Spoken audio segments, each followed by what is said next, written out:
Él se llama por eso escéptico, mantiene su juicio en suspenso.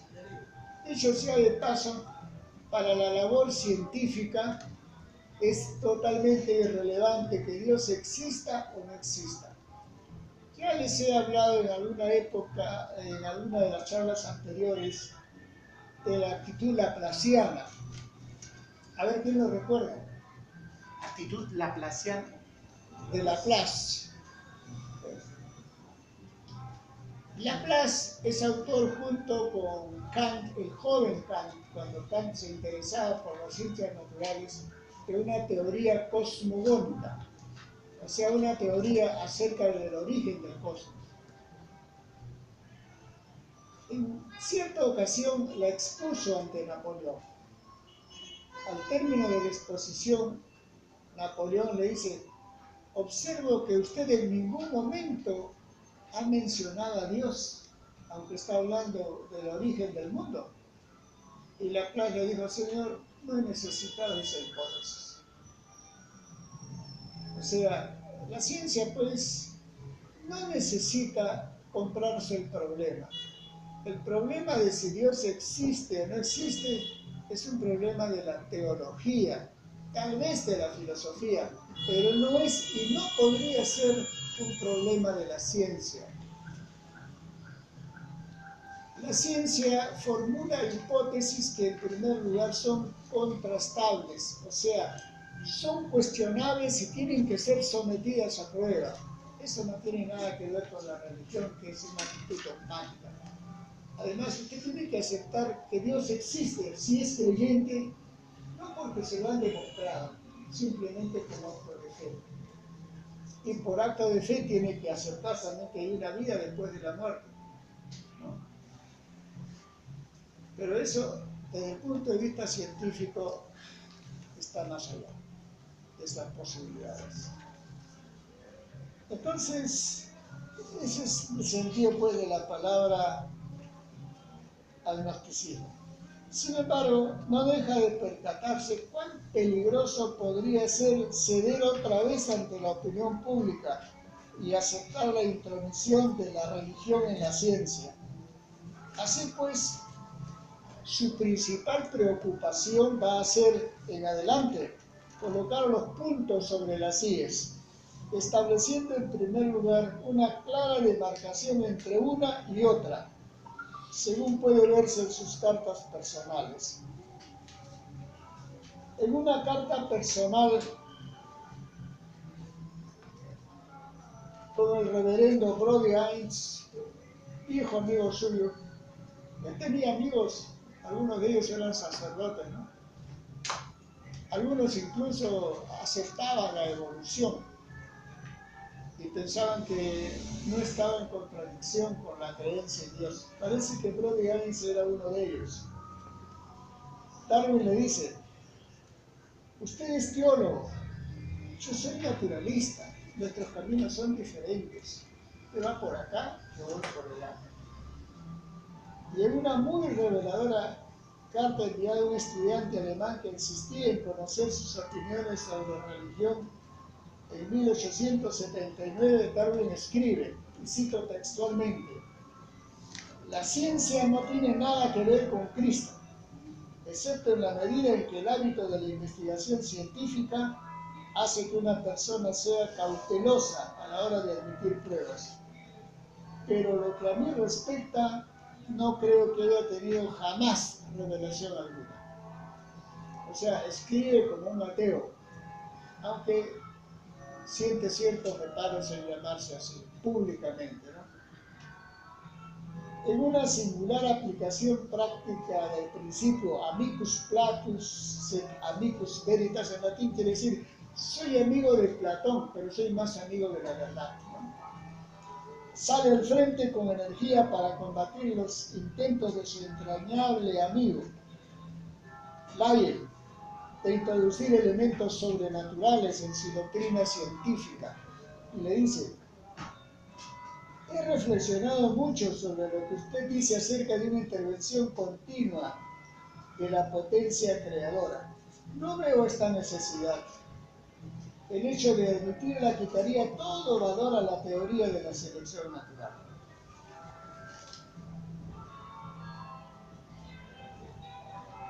Y así sucesivamente, ¿no?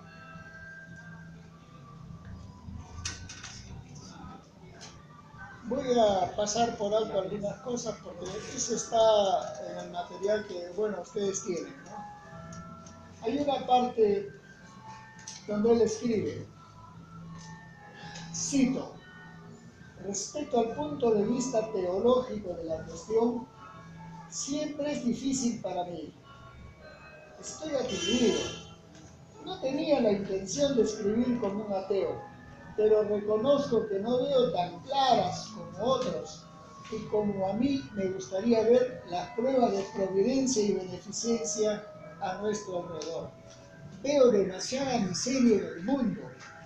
No puedo convencerme de que un Dios bondadoso y omnipotente creara deliberadamente los Ichneumonidae, o sea, una familia de avispas, con la expresa intención de que se alimentaran con cuerpos de gusanos vivos. Esas avispas ponen sus huevos larvas, y esas, cuando eclosionan los huevos, las crías empiezan a alimentarse de la larva, ¿no? Lo cual pues es inconcebible en un Dios que no fuera cruel, ¿no?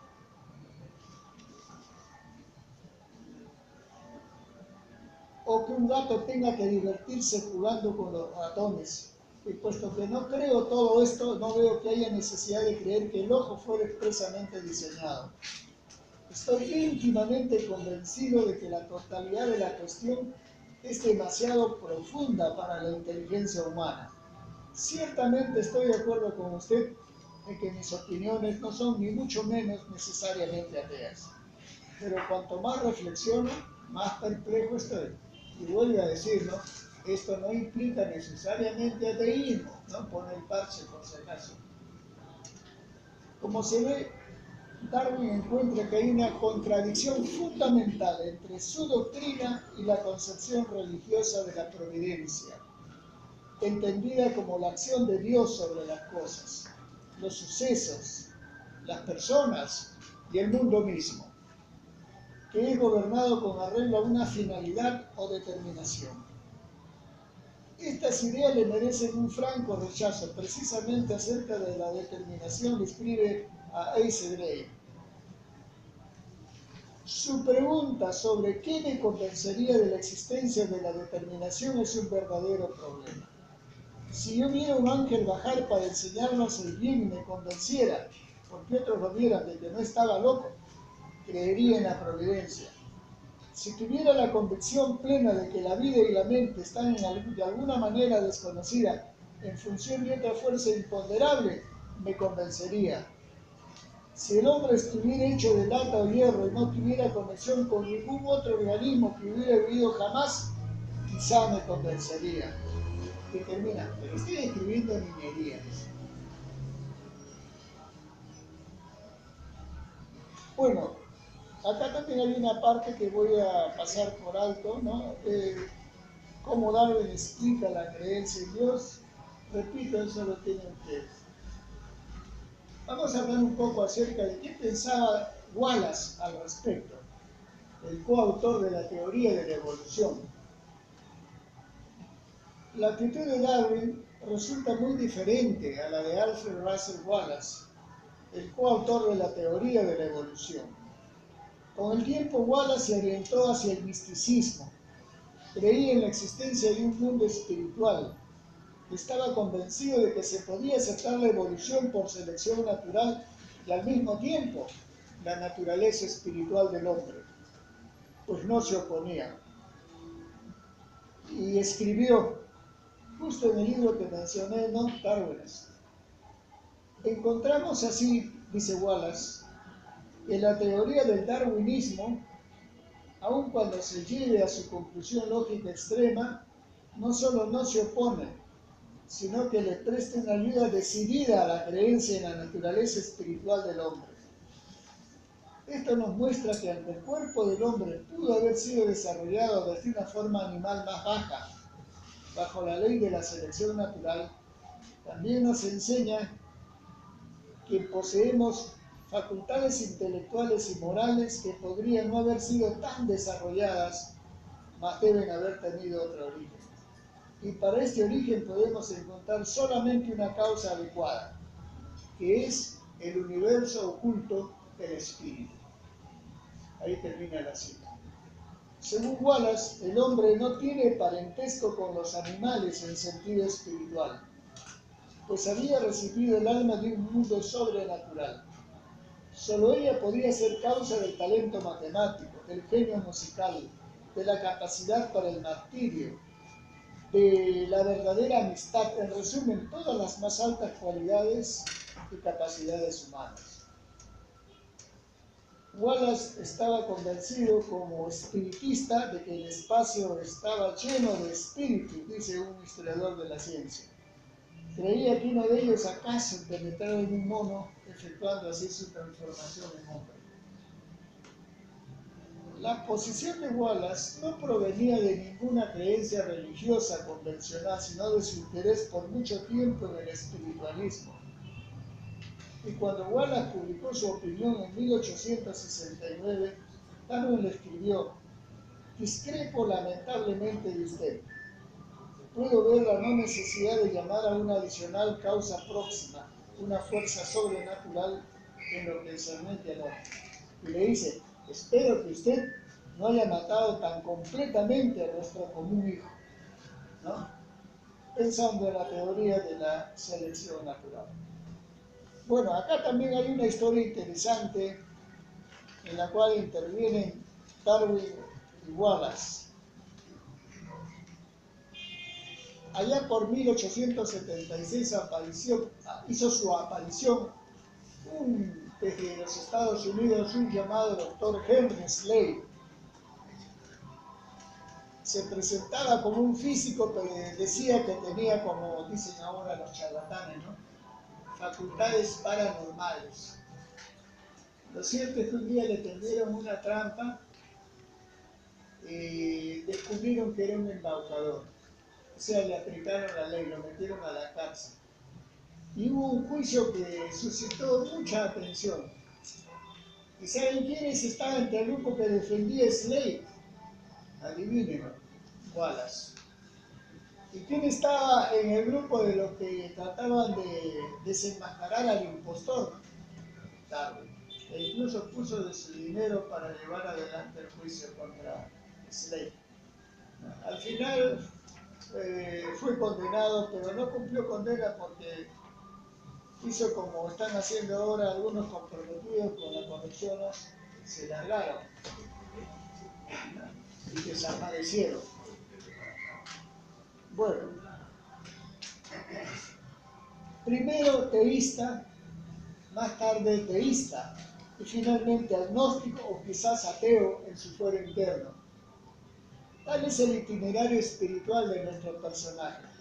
Sin embargo, los estudiosos, los ortodoxos en materia de religión, han hecho circular la leyenda de un Darwin que, viendo próxima la muerte, atormentado por sus sentimientos de culpa, termina por apurar de sus teorías y se reconcilia con el cristianismo. En 1915 se hizo circular lo que sería conocido como la historia de Lady Hope, Lady Elizabeth Ray Hope, una evangelizadora cristiana. Afirmó que estuvo con Darwin poco antes de su deceso y aseveró que éste había vuelto al cristianismo en su lecho de muerte. Pero esta observación de la oveja descarriada que regresa al redil no concuerda, sin embargo, con los hechos. Por este motivo, en su momento, la familia la rechazó rotundamente. Lo cierto es que en sus últimas palabras dirigidas a su mujer, Emma dijo: no tengo miedo a la muerte. Recuerda qué buena esposa has sido para mí. Dile a mis hijos que recuerden lo buenos que han sido conmigo. Y de Francis Darwin, que estuvo también en el momento de su muerte, dijo: parecía reconocer la proximidad de la muerte y decía: no tengo ningún miedo a morir. Durante toda la mañana sufrió terribles náuseas y debilidad y no se rehizo hasta que llegó al fin. Murió el miércoles 19 de abril de 1882 a las 4. Tenía 73 años. Como expresiones finales de su autobiografía, Francis Darwin colocó estas palabras escritas por su padre en 1879. En cuanto a mí, creo haber actuado justamente siguiendo sin desmayo y dedicado mi vida a la ciencia. No siento remordimiento de haber cometido ningún pecado grave, pero muchas veces he lamentado no haber hecho más el bien más directamente a mis semejantes.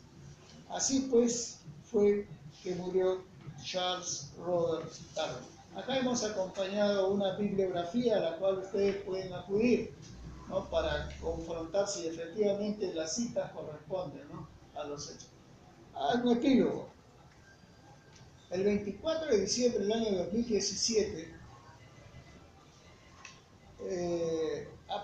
se dio a saber, esto lo enteré yo por internet, que había aparecido una carta de Charles Darwin en la que decía que no creía ni en Jesús ni en la Biblia y que se subastaba. Y la carta manuscrita de 1860 sería subastada el 21 de septiembre en Nueva York. El precio base era $70,000 y $90,000. Había sido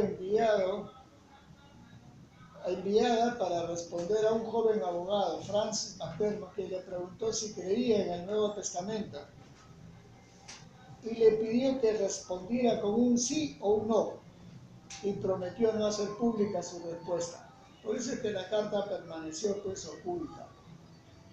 Y ahí Darwin le dice: lamento tener que informarle que no creo en la Biblia como una revelación divina y por lo tanto tampoco en Jesucristo como el Hijo de Dios. No creo en la Biblia y por lo tanto tampoco en Jesucristo como el Hijo de Dios. Y bueno, es como un epílogo, ¿no? Lo cual deja todavía pendiente de respuesta a la interrogante.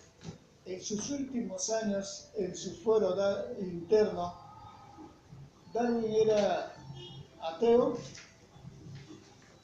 Bueno, es posible. No podemos descartar esa posibilidad, pero tampoco podemos afirmarlo de manera concluyente, ¿no? Muchas gracias.